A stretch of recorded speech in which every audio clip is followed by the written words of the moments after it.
today on another run of state parks in Virginia. And currently we're at Powhatan State Park. It's right on the James River. It's early on a Sunday morning. I think we're the only people in the park, maybe one other camper. I'll walk over and see what the river looks like. Here's a nice little ramp that they built to go down to the river. I don't think I want to walk down that though. And it's really nice and peaceful out here. The park has campgrounds and trails and everything you expect to see at a state park. And the James River. How about that?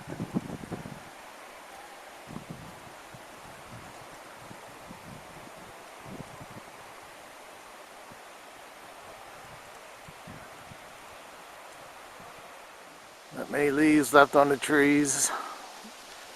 Most of them fell in the big storm, high winds last night. I think today we're going to hit about 5 or 6 state parks. This is the first one on the list, so now we're going to head on to the next one.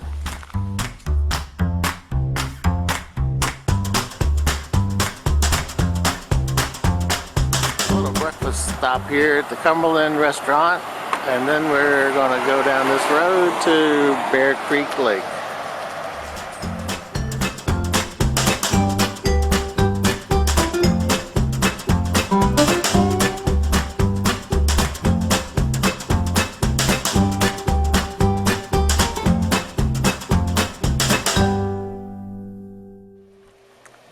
So this is the park office at Bear Creek Lake State Park, and we have to go in there and buy a sticker so we can put it on the back of the truck, because that's what we do. Sky Meadows, Natural Bridge, Mothman Search Team. I don't remember that being a state park,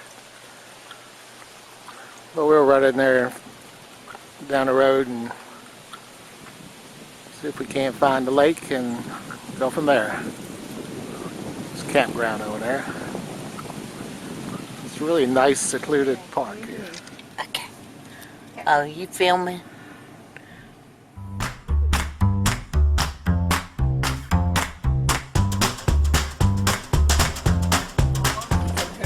Holiday State Park, So pretty. Oh, they got Maddox, Virginia. It is Holiday Lake. It wasn't a This is Holiday Lake. There's swimming here, yes. Fishing, boating, snaking. Nice swimming hole. Please keep the wild and wildlife. That's what, yeah. That is a cute frog. Nice. Oh, he's cute. Oh, nice. Again, it's Holiday State Park, Maddox, Virginia. This is like a little public beach. In the summertime it has a lifeguard.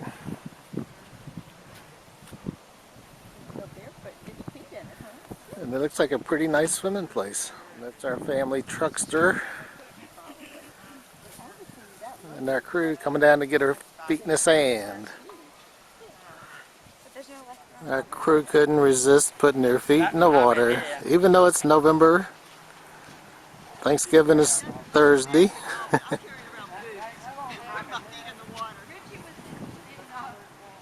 And I guess we'll be off to the next state park on the list today.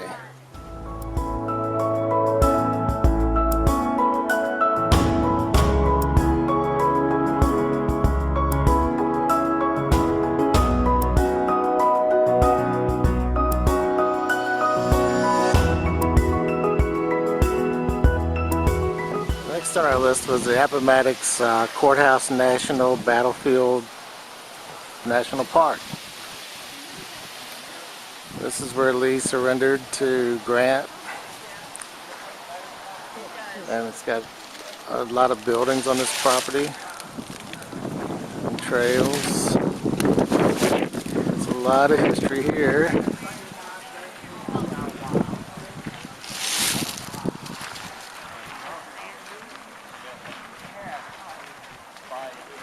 And the visitor center is inside the courthouse. and it was very interesting. And a lot of reading and pictures. Clover Hill Tavern on the grounds of the Appomattox National Park in Appomattox, Virginia.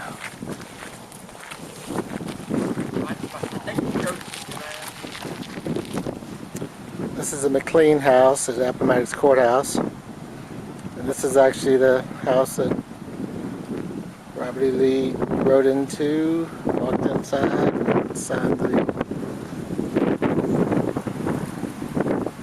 surrender.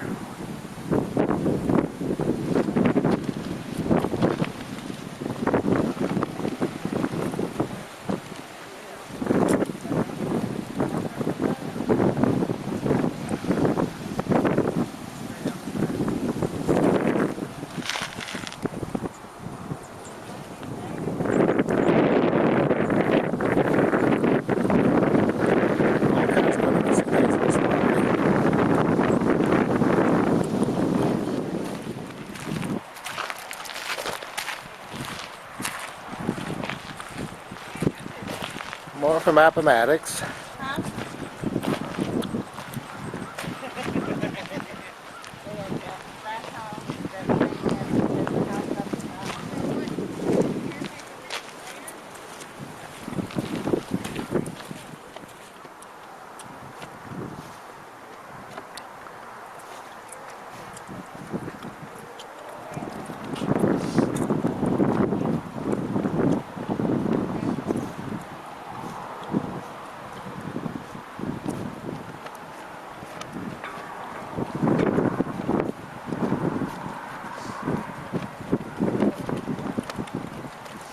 Hope that can be read okay.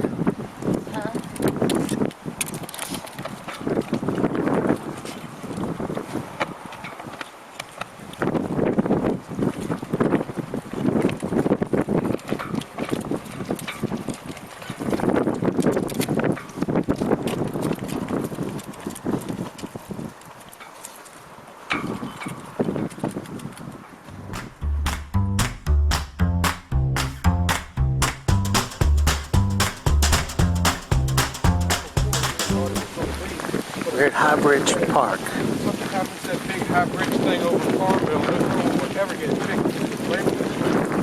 Women authorized 4 of these forts to be built. You got one right there, one over there, there's 2 across the river on each side.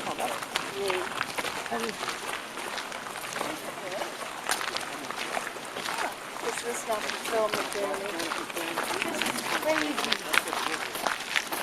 I'm so glad you got that picture all the time.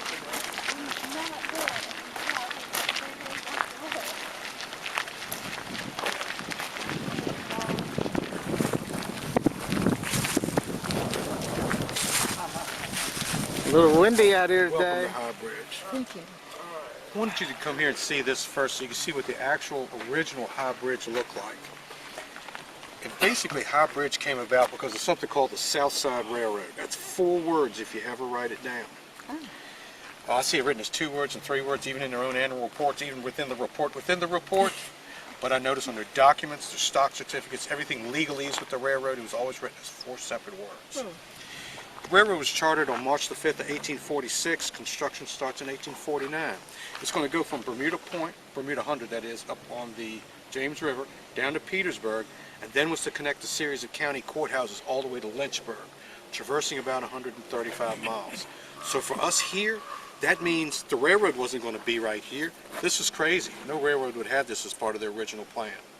But the people in Farmville, they really wanted this railroad so bad.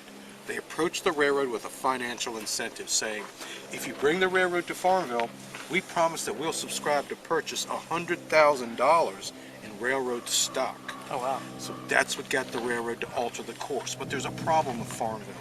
Farmville sits down in a geographical bowl or depression. So in order to keep the rail grade, that's a raven there that you just heard. Yeah, that's a raven. It's Richie and Linda. It is. In order to keep the rail grade at a pretty constant level, not do anything like that, necessitated building this huge bridge over the valley of the Appomattox River. We've got a nest of them out on the bridge, and I'll show them to you wow. also. So, it ended up being a bridge 20 large brick piers, 112 feet apart on center, with a 17-foot tall wooden superstructure that stood on the top of it. It was 20 feet wide, twice as wide as what you're going to walk on today. A 5-foot rail gauge for the South Side Railroad at that time period, with 7.5 feet of walkway on each side.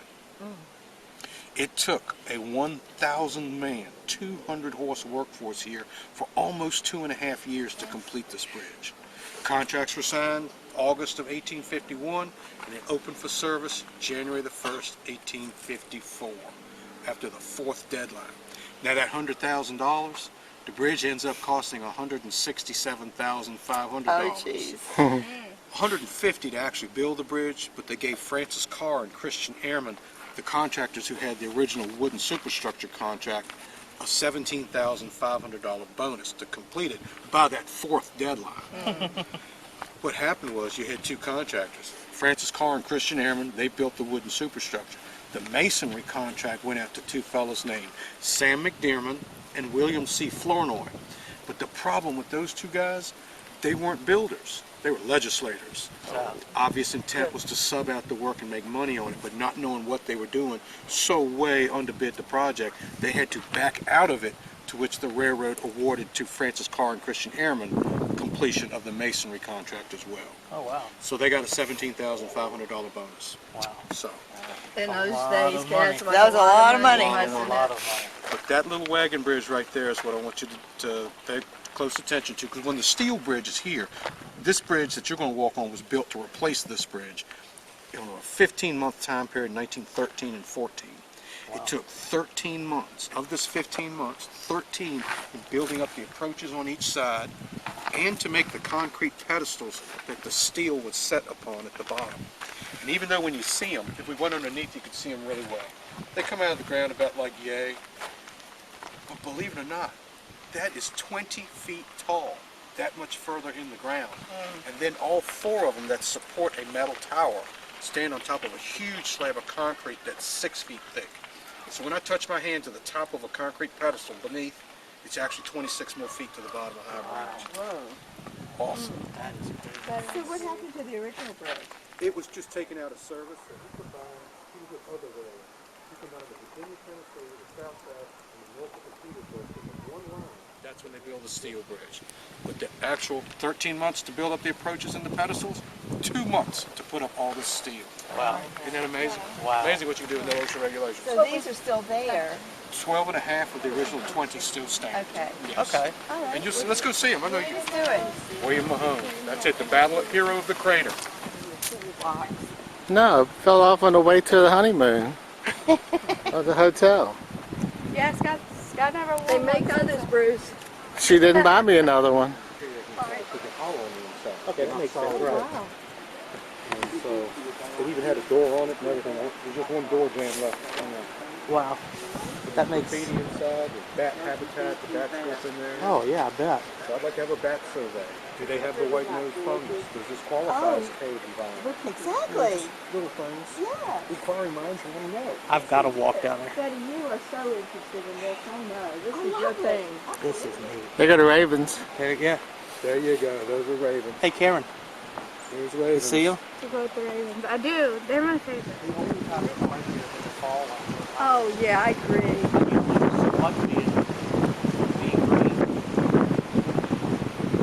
Yeah, wouldn't you though? Because you couldn't see so far. Well, we need to come out here like, January. Yeah. Okay, I see. Right where the vehicle just went into. Yeah. Oh, right there. Okay. Okay. That's a fort. Right in there where the trees are a little bit higher in the stand. Okay, that's awesome.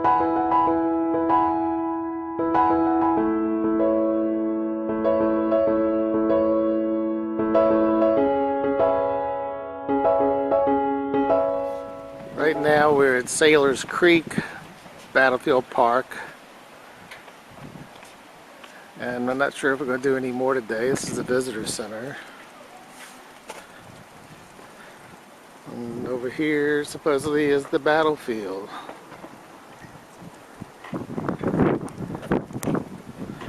There's a marker here that is pretty fallen soldiers. last large battle of the Civil War.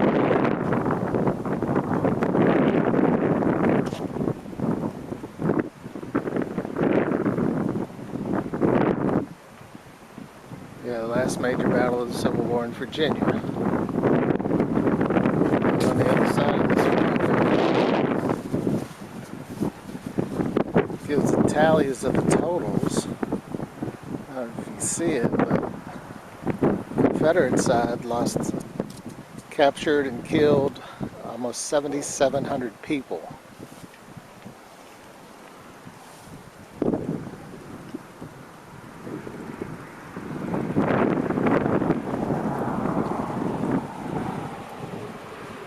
And supposedly this is the battle that caused General Lee to surrender at Maddox, because he actually saw what went on here.